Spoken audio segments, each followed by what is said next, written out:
Halo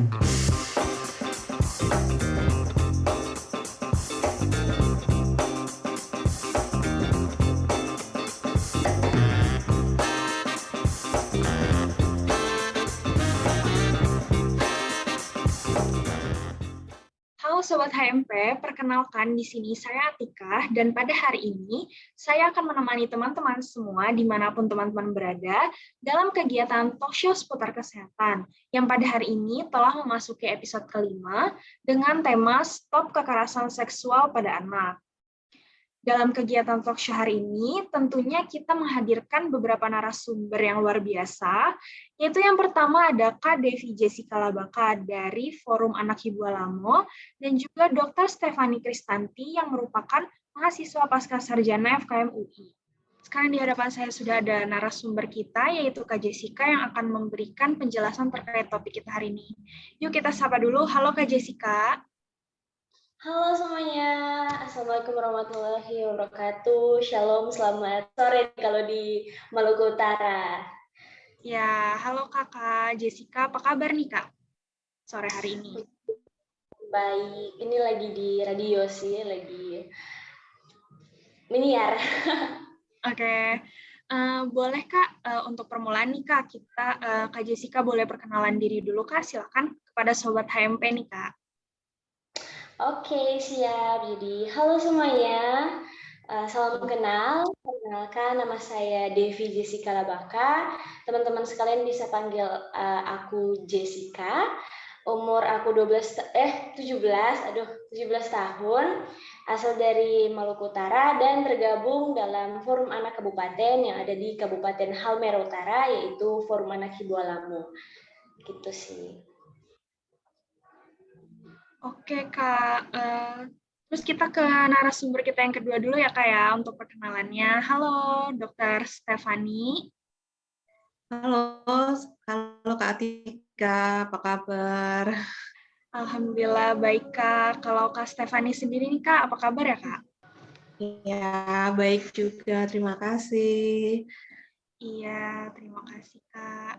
Boleh Kak dari Kak Stefani dulu nih Kak perkenalan untuk ke sobat-sobat KMP. Ya, baik, halo semuanya. Perkenalkan, saya Stefani. Saya sehari-hari bekerja di Kementerian Kesehatan, tetapi saat ini sedang mengikuti studi Pascasarjana di FKM Universitas Indonesia. Oke Kak, sekarang ke narasumber Kak Jessica dulu ya Kak ya. Untuk Kak Jessica, Kak, sekarang ini sedang ada kesibukan apa sih Kak? Oke, jadi sekarang setelah lulus SMA, rencananya mau lanjut ada tes, itu masuk ke Polri. Di tahun ini udah tes sih, tapi ya belum berkesempatan lolos, jadi akan tes lagi di tahun depan. Gitu. Jadi ini dengan menyiar di Radio Pemda nih. Oke, keren banget sih Kak. Oke, mungkin kita langsung mulai aja ya Kak ya. Untuk di Halmahera Utara sendiri nih Kak, berapa banyak ya Kak kasus kekerasan seksual anak yang terjadi di sana? Ya, jadi mungkin awalnya dulu nih, kekerasan seksual di Kabupaten Halmahera Utara, kalau untuk tahun 2021 itu ada, untuk mencakup semuanya dulu ya, itu ada 30 korban dengan 30 kasus dengan 35 korban. Itu di tahun 2021. Dan di tahun 2022 dari awal Januari sampai Juni itu kemarin dari data Simfoni Kementerian dari data Simfoni DP3 AKB di Kabupaten Halmahera Utara itu tercatat ada 13 korban dengan 13 kasus. Untuk yang kasus pertama tadi di tahun 2021 itu jumlah korbannya lebih banyak dari kasus karena ada tuh yang satu kasus langsung melibatkan beberapa korban, lebih dari satu korban. Jadi jumlah korbannya lebih banyak dari kasusnya. Gitu. Itu mencakup bukan cuma kekerasan seksual, ada penelantaran anak, ada masalah tentang hak asuh anak itu tergabung dalam jumlah tadi. Oke, Kak. Terus ya, Kak, dengan segitu banyaknya jumlah angka kekerasan seksual dengan yang tadi juga Kakak sudah sebutkan, bagaimana ya Kak penyelesaian dari kasus kekerasan anak yang terjadi di sana gitu? Ya, jadi untuk penyelesaian kasus di sini kita kan tergabung dalam forum anak kabupaten. Diharapkan kayak yang untuk masalah-masalah tentang anak, apalagi kekerasan seksual, itu masuknya ke forum anak, kemudian forum anak yang akan tindak lanjuti ke pihak hukum yang berwajib di kepolisian. Jadi untuk sekarang ini rata-rata kasus yang masuk itu langsung ke DP3 AKB maupun langsung ke kepolisian setempat. Jadi kalau masuk di KB, berarti nanti KB yang meneruskan ke kepolisian. Ya, kalau masuk di kepolisian langsung ditindaklanjuti di kepolisian daerah. Oke, kalau dari sudut pandang forum anak sendiri, Kak, dampak yang dirasakan oleh anak sebagai korban kekerasan seksual itu yang forum anak ketahui itu seperti apa sih, Kak? Ya, kalau berbicara tentang dampak nih, pastinya fisik, psikis, mental, anak kena semuanya. Dan kalau untuk yang forum anak lihat, contohnya saya yang pengalaman punya teman itu mengalami tindakan kekerasan seksual, tapi dia memilih untuk tidak melapor nih Kak. Udah bilang juga kayak lebih baik tuh dilaporkan supaya si pelaku juga dapat efek jera, dapat tindakan hukum, tapi dia memilih untuk tidak melaporkan, cuma sebatas cerita ke teman terdekat supaya dia merasa lebih lega. Ya, kita juga sebagai walaupun forum anak kita tidak bisa memaksakan bahwa kamu tuh harus lapor ya, tidak bisa juga ya Kak, karena privasinya mereka gitu. Kita hanya bisa yang baik untuk mereka, bisa support mereka, bisa menjadi sandaran lah buat mereka gitu. Lebih ke situ sih dampaknya pasti ke itu. Apalagi kalau buat anak perempuan nih, kalau sampai ke seksual, apalagi kalau hamil kan kayak merusak masa depan sekali sih itu. Iya, benar-benar. Sekarang kalau menurut Kak Stefani, Kak, tanggapan terkait kekerasan seksual pada anak dari sudut pandang profesi Kak Stefani sendiri nih Kak sebagai dokter, Kak, bagaimana tanggapan Kakak? Ya, baik, mungkin sebelum masuk ke tanggapan kita harus melihat dulu ya definisi kekerasan seksual pada anak itu seperti apa. Jadi kalau menurut Undang-Undang Perlindungan Anak itu adalah semua pelibatan anak dalam kegiatan seksual di mana anak tersebut itu tidak sepenuhnya memahami atau tidak mampu memberi persetujuan karena memang perkembangannya belum siap. Nah, di sini kekerasan seksual itu tidak hanya terkait dengan hubungan seksual secara paksa, jadi tidak hanya seperti perkosaan atau sodomi, tetapi juga hal-hal seperti eksploitasi seksual, prostitusi, pornografi, lalu memaksa anak untuk melihat video porno, seperti itu, atau memaksa anak untuk memegang kemaluan, bahkan menceritakan lelucon yang berbau seksual itu juga bisa dimasukkan sebagai kekerasan seksual terhadap anak. Nah, anak sendiri kan sebenarnya adalah yang berusia 0 sampai 18 tahun, di mana anak itu masih dalam proses tumbuh kembang. Dan mereka memiliki kebutuhan dasar asuh ya, di mana ada kebutuhan fisik, emosi, kasih sayang, serta stimulasi mental. Apabila anak ini mengalami kekerasan seksual, seringkali kan pelaku kekerasan seksual itu adalah orang-orang terdekat di anak itu sendiri yang seharusnya memberikan perlindungan, maka akan menimbulkan trauma yang mendalam bagi anak, di mana ini akan mengganggu tumbuh kembang anak itu sendiri. Dan mungkin banyak kasus juga bahwa anak yang menjadi korban kekerasan seksual itu tak jarang rentan akan menjadi pelaku juga di masa depan, seperti itu. Iya, iya sih Kak, benar. Oke, kalau menurut dari Kak Stefani, Kak, sebagai dokter ya Kak, secara medis, dampak dari kekerasan seksual pada anak ini seperti apa ya Kak?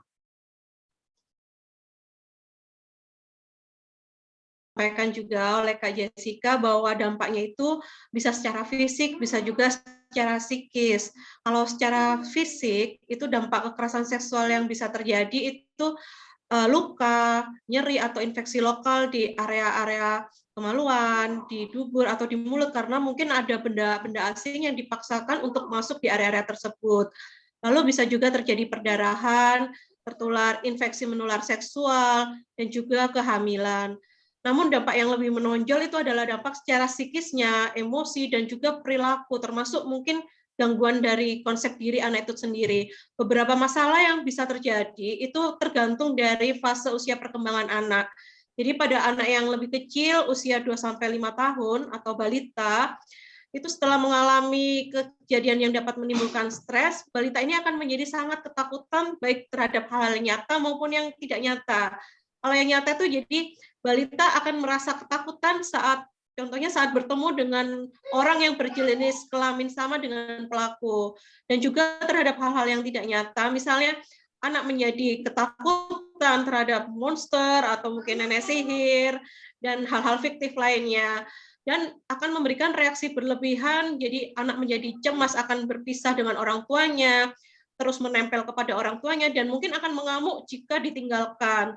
Lalu perilaku dan kemampuannya juga akan menurun, akan sering menjadi tantrum, mimpi buruk, dan juga mengigau.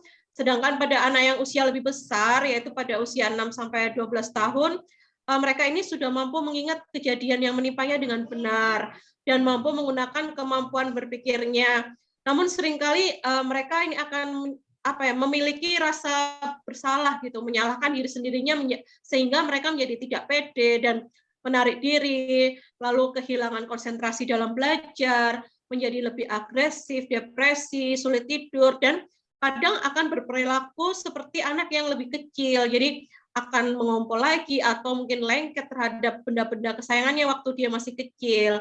Lalu pada remaja usia 13-18 tahun, remaja ini adalah fase yang dimana dia akan gampang sekali untuk stres, sehingga akan menimbulkan berbagai keluhan-keluhan fisik yang mungkin tidak jelas penyebabnya, dan juga mereka akan cenderung untuk berperilaku untuk merusak diri sendiri. Jadi misalnya lebih suka berontak, lalu menjadi pelaku kriminal, memakai nafsa, dan bahkan sampai percobaan bunuh diri. Oke, dengan dampak-dampak yang tadi Kak Stefani udah sebutkan juga ya Kak, banyak banget, mulai dari dampak kepada anak, kepada remaja juga. Nah, penanganan yang tepat terkait kekerasan seksual ini dari sudut pandang medis itu seperti apa sih Kak ya?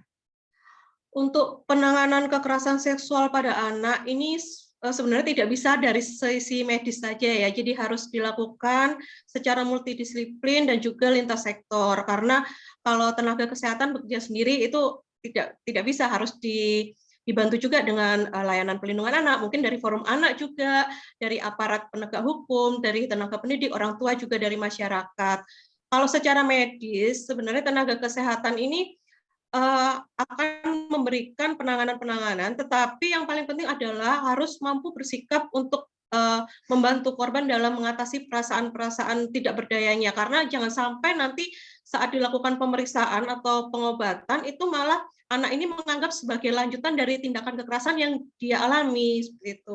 Jadi harus mungkin menunggu korbannya tenang, atau dibantu dengan keluarga atau pihak lain yang dapat memberikan dukungan mental. Kalau tindakan-tindakan yang dilakukan itu bisa meliputi untuk deteksi kondisi gawat darurat, karena biasanya korban kekerasan seksual itu juga mengalami kekerasan fisik, jadi ada kemungkinan dia mendapatkan luka-luka fisik lainnya. Lalu juga ada tindakan dan pengobatan untuk masalah-masalah yang dialami. Misalnya kalau memang diduga ada infeksi menular seksual, akan diberikan pengobatannya, atau mungkin ada terjadi masalah mental yang berat sehingga membutuhkan penenang, juga diberikan obat-obatnya. Dan yang paling penting untuk pencegahan kehamilan dan penanganan psikososialnya, jadi harus diberikan konseling dan pendampingan psikososial, begitu Kak. Iya, betul sih Kak, kalau misalnya untuk kekerasan seksual itu kan nggak bisa dari hanya medis saja, tapi juga dari semua aspek-aspeknya itu juga ikut berperan ya Kak ya. Kalau untuk dari forum anak sendiri nih Kak, dari sudut pandang forum anak, tindakan apa sih Kak yang tepat untuk kasus kekerasan seksual pada anak ini menurut Kak Jessica? Ya, kurang lebih sama sih kayak yang tadi udah disampaikan sama Ibu Dokter. Kalau masalah tentang anak ini, tentang kekerasan seksual ini memang tidak bisa kalau hanya satu pihak saja yang menyelesaikan. Memang harus menjadi tanggung jawab semua orang sih ini dia. Iya, benar. Nah, kalau untuk tindakan, di sini kita bisa bagi jadi dua sih, tindakan yang tepat untuk si anaknya, sama untuk si pelakunya. Kalau untuk pelaku yang pasti harus diberikan hukuman yang setegas-tegasnya dan sesuai dengan apa yang telah dia perbuat. Kemudian untuk korban, kalau kita sebagai forum anak, seperti yang sudah disampaikan oleh dokter tadi, bahwa kita harus menjadi wadah atau tempat bagi anak-anak korban kekerasan seksual untuk merasa aman, merasanya tidak sendirian, punya ada support system, supaya mereka juga dapat kembali ke kehidupan mereka yang anak-anak lah yang semangat-semangat gitu, jangan terpuruk sama ketraumaannya mereka, itu sekitar peran forum anak. Oke, Kak. Kalau dari Kak Stefani nih, Kak, dari sudut pandang dokter ya, Kak, cara pencegahan kekerasan seksual pada anak yang tepat itu yang harus anak-anak ketahui ini apa aja sih, Kak?